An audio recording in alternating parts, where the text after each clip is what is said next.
How's it going, Laser Bruce's up, Bobby Sixkilla, and welcome back to Ever 17, the Sora run. We've just discovered that Sora is an artificial intelligence, so with that soon in, we got a long way to go. A long way to go. We're only on day 2, I believe. But we'll get there, We're seeing it from Takeshi's perspective, so it is a bit different. For some reason, you gave a huge sigh right next to me, and then... she burst out laughing. I just had to watch because it was so funny, Takeshi. You really don't listen to anything. What are you talking about? I was still confused. The explanation at the park entrance? So what about it? Looking around, I saw that I was the only one that was surprised. Coco and Pee-Pee were looking up at Sora with impressed looks on their faces. I thought Kid didn't know. Tsugumi's face was blank. Kid looked clueless and spaced out. Geez, oh well. You was laughing at my bewilderment. Enough fun at my expense. Tell me what's going on. Alright.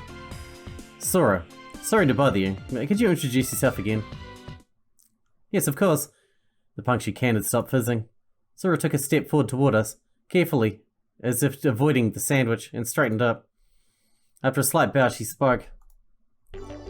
I am Sora Akinagasaki.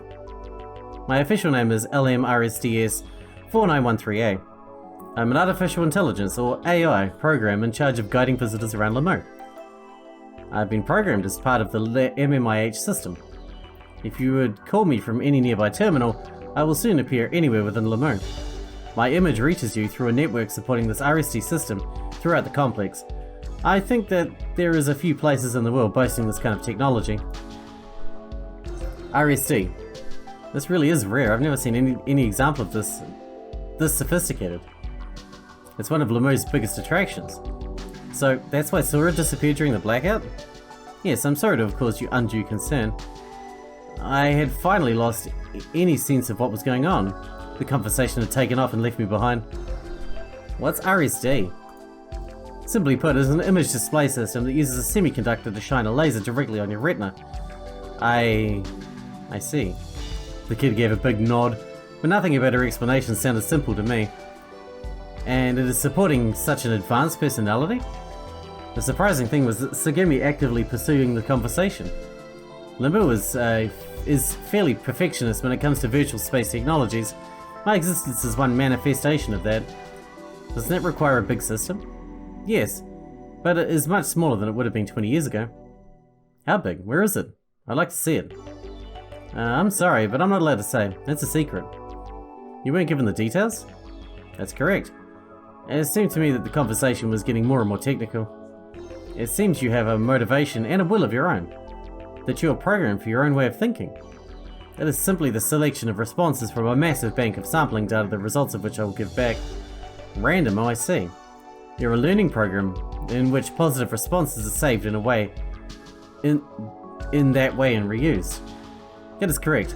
I've been designed with specific emphasis on the functions of curiosity and concentration.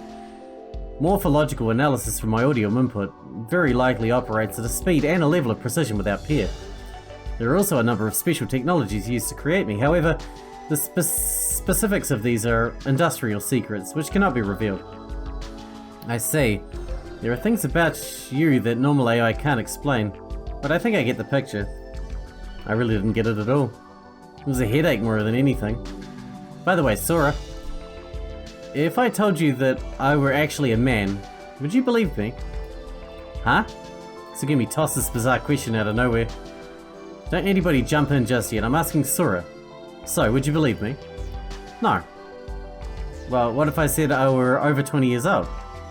That is possible. I'm single, I'll probably stay that way. It's what I believe. That may well be true. Actually, I just learned that Takeshi had a sex change 3 years ago. It's true. That I cannot believe. Hehe, you really are quite amazing. Tsugumi laughed a little. Hey, Tsugumi, what do you think you're doing? I had to ask. I wanted to see if Sora can tell when people are lying. And to see if she could determine the truthful information from the non-truthful, even when she has no background data. She can.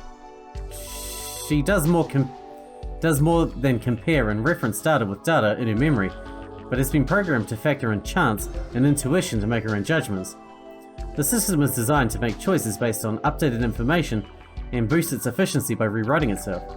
This is an incredibly advanced level of technology. Is that right? Yes, my system uses state-of-the-art technology, but I'm not very good at lying. My lying function is underdeveloped. Sora laughed at herself. But when you introduce yourself, you say that you're a system engineer. That's a lie, isn't it? That's simply a setting of mine. That is how my profile in the mainframe reads. Oh, so that's how it works.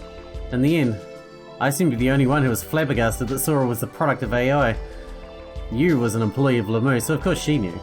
Tsugumi was always cool as a cucumber. I wonder why she knew so much about Lamu.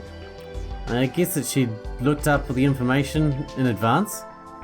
Coco didn't seem to care one way or the other whether Sora was a hologram or not. She was just laughing and playing with Pee-Pee. That the kid didn't seem surprised, well, I put that down to his circumstances. Fair. Several hours passed. It seemed like it was about time for the sun to be setting. In the dark depths of the ocean, my sense of time had eroded. I checked the time on my PDA, finally making sure it was night. Still, nothing in Lamu changed. No one new showed up to visit us, but things hadn't taken a turn for the worse either. There didn't seem to be any impending danger of floor or collapse. We each spent the time as we pleased. We'd long forgotten that we were trapped. I decided to go see Sora. Honestly, I was a little confused. Sora was an AI. I wouldn't know what RSD was. It might be something I shouldn't even bother worrying about, but I wanted to ask Sora about it. Without really understanding what she was all about, I didn't think I would know how to act around Sora. Can you tell me more about RSD? You got my interest piqued, and I just want to know more about you. I understand. But rattling off a bunch of jargon won't do much good, will it? It might just confuse you more. Well, I'm no technician, and if you start throwing out a bunch of technical terms, I'll just get lost. I see, so you were completely lost when I was conversing with Tsugumi. Yes, I had no clue what the two of you were saying. I scratched my head.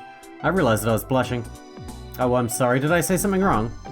Sora looked apologetic. No, that was a good comeback. A good comeback? What's a good comeback? Sora looked confused.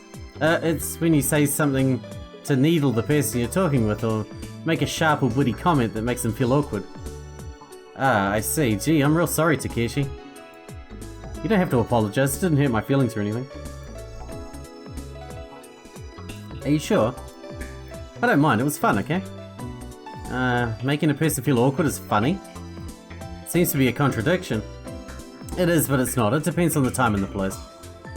That's difficult. It's hard for me to comprehend the concept of a nice comeback. Forget about it. Knowing that Sora was a product of artificial intelligence, I was impressed that she was even able to register a joke. I wondered if I hadn't tossed the can of cola to Sora, if I would still be thinking she were a human. Yes, you would be. To get back to what we were talking about, can you tell me more about RSD? Yes. Let's see. Let me try to explain using specific examples. Yes, please. Sora and I headed for the rest area, from the rest area to the control room. As we walked, Sora started speaking. Takeshi, can you see me? Yes, I see you, no problem. And I can see you as well. I am standing right next to you. You sure? Yes, I'm sure. Positive. But suddenly Sora faced me and reached out toward me. And then... Whoa! Sora's hands slipped without resistance into my chest. Reflexively, I tried to grab her arms. Only my hands met with nothing. My hands were in front of my chest, but there was nothing there. Yes. So you are seeing me. However, I'm not right next to you. Saying this, Sora pulled her hand back. RSD stands for Retinal Scanning Display. The display device is not actually a display, rather a weak laser is aimed at the retina. Retina? You mean my eye? Yes. In the ceiling of each room and corridor are semiconductor laser output devices, so the image is being directly reflected onto your retina. Image? Yes, my image. Directly onto my retina. Holographic screens typically allow for the objects behind them to be visible. This system uses the eyeball as a virtual screen, and continuously sends an image synthesized with the background scenery. Oh, what about your voice? It sounds like your voice is coming from where your mouth appears. We arrived at a rest area and I sat on the nearby bench. Sora continued standing in front of me. Sora, why don't you sit down? I didn't get tired, so I'm fine standing. I understand that, but it makes me uneasy. It makes me feel like you're straining yourself or something. Was that right? Then excuse me. Sora slowly sat down to the left of me. I didn't feel the bench move under her weight. But looking at her, she was definitely sitting. So we were talking about my voice. That's right. Have you ever heard 3D sound? 3D sound? Have you ever listened to music using headphones? Of course I have.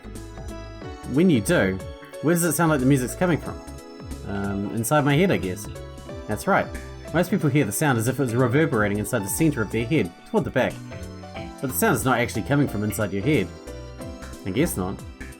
But if you could apply this knowledge and adjust the volume from left to right to accurately simulate this reverberating sound, then you could create the illusion that a sound was coming from any direction, above or below, left or right. I see, so you mean the voice converter. I still had both of them in my ears. I removed them. They were about the size of the tip of my little finger. In front of me, Sora's mouth moved soundlessly. It was like I couldn't hear her voice. But that wasn't all. Then her image started to get a little fuzzy. Huh?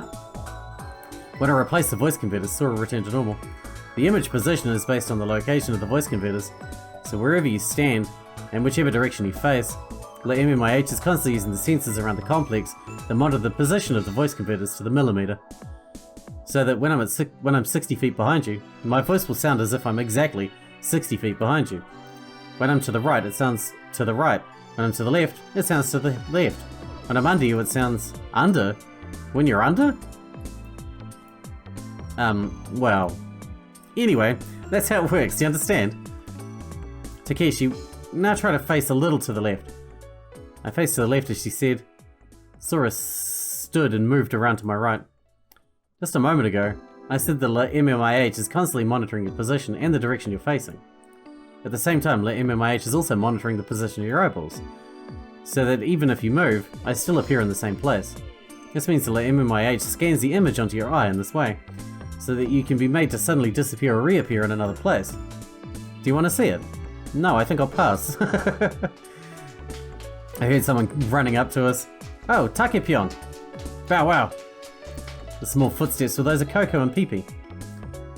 Hey, Takepyon, have you seen Sora around? What are you talking about? She's right in front of you. Right in front? But there's nobody here. Huh? Coco tilted her head questioningly as she said this. Oh well, see you later. After looking around us, Coco left. Sora was still standing right next to me. Coco hadn't been able to see Sora. No, that wasn't it. So that's it. So, you're not being scanned onto her retina. There you go. You're quick on the uptake. Normally my images scan onto the eyes of all 5 of you. It is coordinated so that it looks like to everyone like I'm in the same place, doing the same movement and saying the same thing. But it's also possible to show you something else. For example, oh Sora, there you are. Coco's voice came from behind me. Looking back, I saw Coco looking toward the flower bed and speaking. Oh, so to Coco it looks like Sora's in front of that flower bed, huh? Hey Sora. I didn't see Sora anywhere. Yeah, that's why I wanted to talk to you. Huh? No, that's not what I... Oh, I see. You want me to bring it? Coco was continuing a conversation with Sora. Okay, I understand. I'll go tell Nakia. See you later. Coco ran off somewhere. Pee-Pee followed her. So, I can do this kind of thing as well. Sora suddenly appeared before me. Look, it's kind of like you're a ghost. Yes, I hear that a lot. Being in the same place and looking at the same thing. Only some people can see it and some people can't. I've never seen one, but if ghosts really do exist, I imagine they exist much the same way I do. Huh, now I get it. But there is something that bothers me. What's that? Sora, so you can't be in more than one place at a time? For example, you couldn't be in one room talking to me and another talking with Coco? Theoretically it's possible, however the way I'm designed I can't do that. Why not?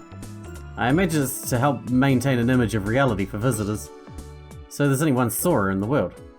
Without that kind of setting, visitors would get confused. That, and it was the policy of my designer. The policy of my designer was to create me as a character with an independent personality. That reminds me, I've heard the same things about the United Land characters.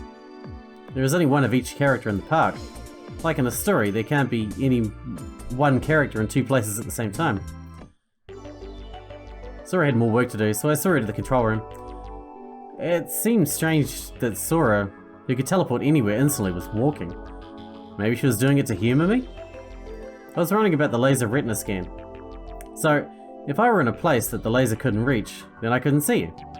Of course not, but the scanning devices are located in every room of the complex, and there are mirrors embedded in the walls, ceilings, and floors to reflect the images. So almost no matter where you are, I can be displayed. So there are no blind spots. That's the way it's designed. However, there is one major flaw. Flaw? I'm only seen when someone looks at me. What? I mean, that I cease to exist when no one is looking at me. For example, if all 5 of you were here, and you all closed your eyes at once, at that moment I would cease to exist. Only for a second though, right? I occasionally held my hand up in front of my eyes. I covered the view forward, looking down near my feet. There was no sign of Sora next to me. It was as if she'd vanished or never been there in the first place. Surprised, I removed my hand and Sora reappeared in the corridor. The outline of Sora's sandals blurred dimly in the water. Someone has to see me. I have to be seen to exist. Vision. That someone's eye actually creates me. Takeshi, when you close your eyes, I disappear. When we entered the control room, I heard her being called from the console. Well, Takeshi, the MMIH is calling for me, so I'll leave and then come back shortly. And saying that, Sora disappeared. Only the 3-dimensional holograms depicting Lemur hovered silently in the darkness. It was nighttime. But from the center of the ocean, it was only slightly darker than before. Fortunately, the damage to Lemur hadn't worsened. We had a light dinner at the chicken sandwich shop and gathered in the conference room. Imagine how much money the people that run the chicken sandwich shop have lost since we've been here, eating all this shit. It's gotta hurt. My yawn spread from one person to the next. Still, everyone looks so sleepy. Well, there's really nothing to do either. The only person that seemed completely awake was Coco. Everyone else was slouched in chairs, just spacing out. There were no impending danger, no new developments. The situation we were in remained unchanged, and it somehow felt as though time had stopped. Takeshi, you're such a slob. You said this in a tired-sounding voice. And stop dawdling.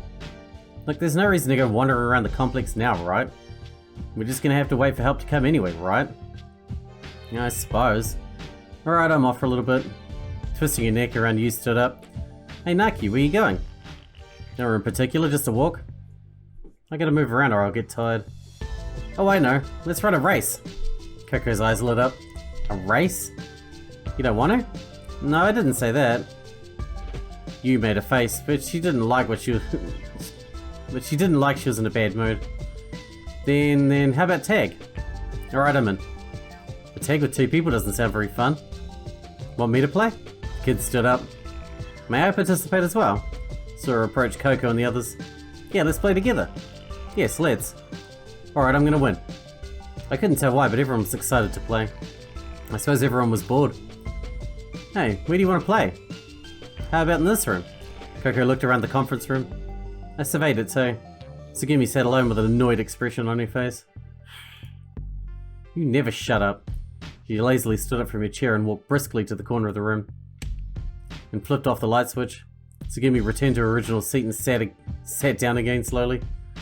What are you thinking? It's dark. It was too bright for me to concentrate. Some people want to rest. Well, that doesn't mean you just go turning off the lights, just because you want to rest. What about you? Huh? Don't you want to rest? No, I'm... Oh yeah, hey Takeshi, you want to play tag? Tagger? I'll pass. Let's hang out with Tsugumi, I guess. Nah, I think I'll pass. I want to rest like Tsugumi said. I think I'll hold off for now. Once you get older like me, tag takes its toll on your body. Older, huh? Well, you must be older than you look. What? Yeah, and besides, Takeshi doesn't seem too sharp anyways. I better be caught right away. You don't know what you're talking about. I stood up menacingly. Oh, does that mean Takeshi wants to play now? Come on, Take Pion, it'll be fun. Wait a second, I didn't say that I'm playing. Oh, you're not gonna play? Surrendering without a fight sounds like a chicken to me. Oh, alright, I'll play your dumb game. I was overruled by the majority. Well, I figured it was better than sitting there doing nothing. I was playing, but I wasn't happy about it. Tsugumi glanced at me out of the corner of her eye and then looked away. Should we leave the lights off? The kid whispered this to me. The emergency lights are on, but it's kind of dark. You okay with that? Let's go with what Tsugumi thinks. But this doesn't seem like tag at all. Eeny, meeny, miny, mo. Give me a flashlight to go. Coco pulled out a flashlight as she recited the rhyme. Yeah, well, kick the can's pretty cool, don't you think? Coco lit up her face with the flashlight from under her chin, trying to get everyone to agree. Kick the can? What is kick the can? You pick someone to be in a dark place, and everyone hides. Hey, let's just hide and seek tag. No, it's not, listen. Oh, sorry. The person that's it puts a can somewhere in the room, and the people that hide try to kick the can before the person that's it finds them. If a person kicks a can, then he or she wins. If the person that's it finds somebody and steps on the can, calling out his or her name, then the found person can't kick the can anymore and loses. Oh, so it's kind of like hide and seek, right? Oh well, everybody knows how to play that. No, it's kick the can. That's a glorified kind of hide and seek. It's kick the can. Kick the can! Anyway, who cares about the name? Let's play. Kick the fucking can! Jeez. As we were getting all pumped up for the game, Sugimi let out a sigh. You're so noisy. Sugimi quietly stood up and walked to the far exit, leaving the room. Is Sugimi mad? She's always mad. Who knows? Anyway, she'll come back after a while, you'll see. After that, when she needs another chicken sandwich, she'll be back. We decided who was it using rock, paper, scissors. Or when she needs someone to bully. Ready? Go! Ready, go! Ready, go! Damn, I lost. Alright, so Takeshi's it first. Oh, goody. Good luck! Everyone was grinning at me. Damn! Here you go, Takeshi. The kid handed me an empty can. But hiding anywhere is okay, as long as it's on the 3rd floor, okay? Let's hide. Ready? Wait a sec. I held up a hand hurriedly, stopping you from sending everyone off. What did you just say? Let's hide. No, before that. You can hide anywhere on the 3rd floor? Are you serious? Not just the conference room? This room's too small and there aren't many places to hide. But the whole 3rd floor? Oh, of course, there are areas you can't walk from here that are off limits, and the emergency corridors and stairs are no good either. That's still too big. It's not fair that the person that's it, while he's looking, he's sure to get it from somebody else. I think it's fine. It's not fine, the game won't work, this is a major problem. Gosh, you sure complain a lot. Well, he would certainly appear to be at a disadvantage. I would dim the lights on the 3rd floor, but in return, I'll make it so that sounds carry better. If sounds carry, then you can hear when someone moves across a corridor with water. That'll give the person who's it an advantage. And I'll make it so that you know when people are moving. I'll synthesize footsteps and dispatch the data to the voice converters. Alright, please don't. Oh, but what should I do if I should get to the can first? Huh? Oh, that's right, you can't kick the can. We'd only just noticed. If we played tag, we would simply have to ban Sora from jumping about as an image. Then you can be with me, Sora. We'll make it so that Sora and I have to be within a yard of each other when we hide, or when we're it. So I can kick the can. Okay? Let's try it this way. Okay, thanks. On top of that, we made Sora promise not to use the bioscan or Lemur to monitor the location of anyone. Yeah, that makes it fair then. Alright, all set. Looked like everyone was ready. Oh shit, I missed one. During the time the others had scattered out across the floor, we know what happens here anyway. 100. I opened my eyes. I put the can by my feet. I looked around the dim light. There was no one around. I guess I'll have to go look. I faced the nearby door. The sound of my shoes on the ground reverberated as a deep sound. It sounded unnatural. It was kind of like I imagined sonar would sound. I see. So this is what Sora means by making the sounds bigger. I felt like I was on a submarine. I thought I'd best be careful with my footsteps to make sure that they weren't heard by the others. All of the lights were off, but the doors opened automatically. First, I thought I'd head for the central control room, I guess? The monitors in the room were off and the room only dimly lit. The computers weren't moving. I peeked inside the lockers and under the desks, but no one was there. Well, I figured no one would want to hide in a place that would get cramped and hard to get out of. I gave up looking any more thoroughly and left the room. The elevator hall was one idea. I entered the elevator hall, but there was really no place for anyone to hide. I checked along the walls, but there wasn't anyone there. All of the elevators were stopped. There was no sign of anything moving. Maybe I should ignore this area. Thinking about where to go next. Oh! Just then I heard a sound. Someone was running along the corridor. The footsteps were heading toward the conference room from the Lemurian ruins. Oh no. Rushed back the way I'd come. Who's that? Oops. When I shouted, the moving person flinched. The person I found at the corner was Kid. I didn't know if he'd given up because I ran after him, but he stopped in the corridor. Oh no, you caught me. Am I the first one? Yep. Dang, that means if you catch everyone, then I'm it next. I reckon so. Wonder if someone will show up to help me.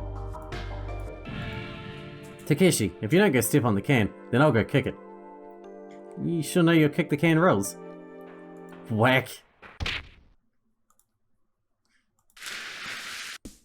Suddenly, you came flying from the side and completely cold cocked me with a jumping chop to the neck. My head went underwater, my mouth filled with seawater. He was pointing at me in the water and cackling crazily. Floundering about in the water, I stood up. Hey, you! I won this battle. Hey, you, wait! Wait for you to catch me, no thanks. Hey, you, I'll get you back for that, just you wait. I took off in a mad dash after you. You disappeared into the conference room. She tried to close the door before I got there, but I made it in first. I was lucky, but I couldn't find the can and was wandering about. I ran by you. I caught sight of the can and slid onto it. I put the can under my foot and declared, I found you. I stomped on the can. Soon after that, Kid came in. I found the kid. I stomped on the can. I continued my declaration. Ha ha ha, did you really think you could outwit me? Takeshi, you cheat. You changed the place of the can. Nobody said where you had to put the can, right? Besides, you smacked me, so I figured we're even. Alright, whatever. Anyway, so I'm the first person you caught? You got it. Well, the plan sure was a failure. Huh? What plan? As they were talking, the sound of splashing footsteps could be heard approaching the door. Hello? I found Sora and Coco and Pee-Pee. I stepped on the can. How'd you get beaten here, you? Things didn't quite work out as planned. Nah, Q, don't you think you jumped the gun just a little bit? You said we'd all charge together. Woof. So that was your plan. Yeah, I thought if we all went for the can at once, you wouldn't be able to stop us. That's pretty tricky. You really think so? You laughed mischievously and with a hint of embarrassment. We gathered in the centre of the room. Well, finding all of you was easier than I thought. First of all, mob-style kick into the can is definitely outlawed. Huh? Why? You think I could stop you if you all come attack at once? Impossible. That's why. Takes all the fun out of it. Timing a rush just right for when the person who's it goes searching. All of that would disappear from the game. Well, alright. You reluctantly agreed to be it next time. I thought that maybe she was used to hand-to-hand full contact battles of Kick the Can. Yeah. The rugby league of Kick the Can. Alright, everyone good with that? Everyone. Sora, Coco, Kid and Pee-Pee nodded. Okay then, you was it next. The can's over there, so you get it. Put it where you want and count. Wait, what? The sound of a can being kicked rang out in the darkness. I thought that was Coco last time. I don't know. The can went rolling powerfully toward the corridor. Hey, who kicked that? Wasn't me. As soon as she got this out of her mouth, you started to run away. You scoundrel! Everyone scattered like scared butterflies. The splashing sound of footsteps echoed as they receded down the corridor. Geez, that means I gotta be it again. But there was no one left, right? No one responded. I looked around the room. No one was left. Huh? I wonder if Tsugumi kicked the can. No matter what she said, Tsugumi was probably playing on the sly. She should have said so then. Jeez. Oh well. Alright, I'm counting to 100. 1, 10, 11, 100. That's how I count to 100. Here I go. I'm gonna get all of you. I thought about where I should start looking. Lemurian ruins? I stood in front of the Lemurian ruins. The lights inside the attraction were off. Apparently the inside was like a maze. I wondered if someone's hiding in the maze. I thought about going in, but inside was even darker than the room. Even if I did go in, coming out would probably have been a royal pain. Getting out of there looked like more difficult than going in, so I figured it was silly to take the risk and go looking in there. I took a look around the perimeter and didn't see anyone. I strained to listen, didn't hear anything. Whoa! Suddenly I heard music from within the attraction. Thought it might be in the attraction's song. Mixed in with that noise, I was sure that I heard someone running. You, stop! I ran to head off the exit in the direction I thought the footsteps were heading. I knew it. Hey, how'd you know it was me? It was the same trick you used to scare me with the dolphin merry-go-round before. I don't fall for the same trick twice. Oh, that's right, I forgot I'd already done that. You're not gonna try and tackle me now that I've got you, are you? You knew I was gonna do that too? Dang. I could read you like a book. She was the kind of person that was mostly transparent once you knew what they were about. Alright, you got me, I give up. You held up her hands. I reckon she knew she couldn't squeeze by me. She'd given up on getting to the can. She walked behind me with her hands in the air. I found you. I stepped on the can. I thought I'd check some other rooms. I visited the rest area. I soon noticed that there was someone there. I could hear the sound of someone walking through water. As I got closer, the direction of the footsteps changed. It was someone short and moving slowly. It was a battle of patience. Splash, splash. My opponent's feet made a dash for the exit. I circled around to the side again and again to block off the person. The footsteps gradually moved away from the exit to the corner. I moved a little bit closer. I had a hunch whoever it was would make a break for it.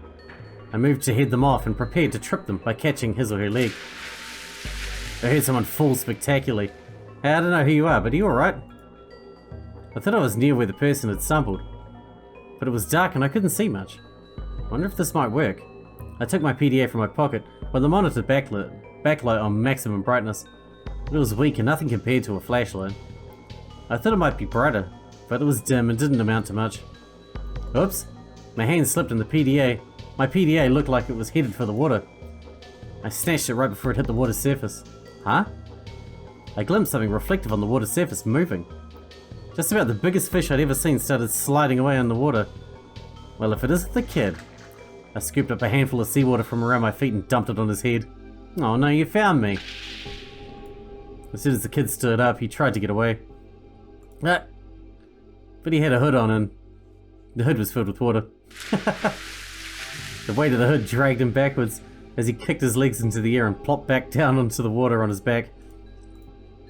Hey, this feels pretty good. The kid swam a kind of breaststroke in the small pool of water 6 inches deep. Is the water cold? A bit. He glided along, enjoying himself. That's probably what people meant by taking to water like a fish. In the darkness, he swam to the other side of the room. Hey, just so you know, that exit is the long way around. Huh? Read my mind. The kid gave up and stood. I thought you wouldn't see me if I were in the water. He laughed as he said it. Keep me on my toes, you're like a ninja or something. Ninja? What? That's what Sarah says. Who wasn't here? The kid took some kind of ninja pose. He jumped in the water again and swam more. I found the kid. I stepped on the can. And that way I rounded up everyone, stepped on the can and ended the game. Only Sugimi was left. What? I looked around outside the room and was surprised. Sugimi was sitting calmly in a chair waiting. I found Sugimi. Huh? Don't play dumb with me. I have no idea what you're talking about. Yeah, I know better than that. You're playing dumb, I know it. Dumb? You're the one that kicked the can, right? Can? What are you talking about? Sugimi stood up. I jumped. If Sugimi kicked the can first, I thought I'd lose. I frantically ran to where the can was. I found Sugimi. I stepped on the can. Huh? What's...